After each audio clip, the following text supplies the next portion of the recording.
पैसा नियो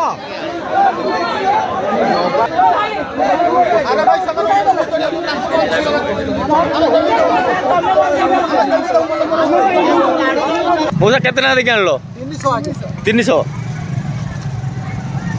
छाड़ियोनी जा करते कर छाड़ियोनी एक बस्ता आलूर दाम मात्र 300 टंका। यह आपण को अविश्वास लगिले भी सत। आज बालेश्वर जिला खैरा अंचल रे आलू बस्ता 300 टंकार बिक्री होईछि। तेणु आलू बस्ता किनिबा पई शह शह लोक माने भिड़ जमाइथिबा देखिबाकू मिलिथिला।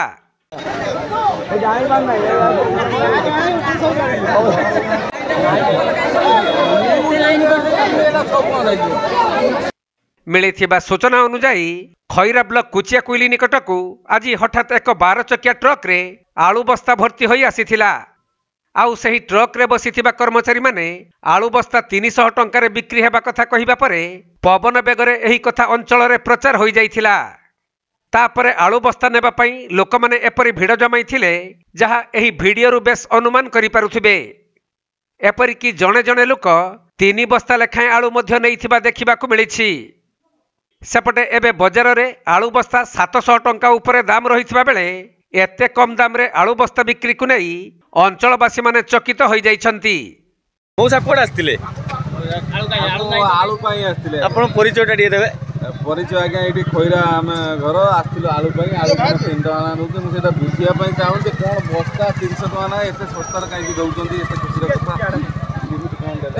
ता भितरे कोन आपण बुझिले काठ किछि पचारी बुझिले ना पचाली के कोन 300 टका लखा कोन से पचाली से से ऊपर व्यस्त अछन एठी भी ठेला पेला होउचंती जमरा जन चलची आमे आलू नहीं पालु ने आज्ञा पळेलु जण काठो 8-10 बस्ता नै कि से भी दुकान ला बिकिले ये हो आज्ञा कथा।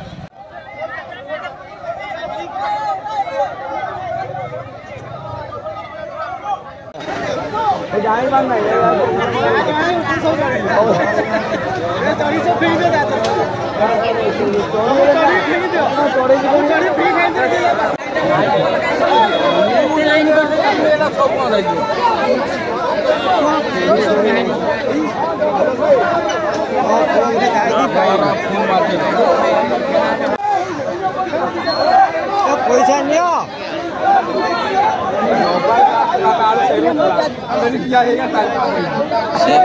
भिड़टा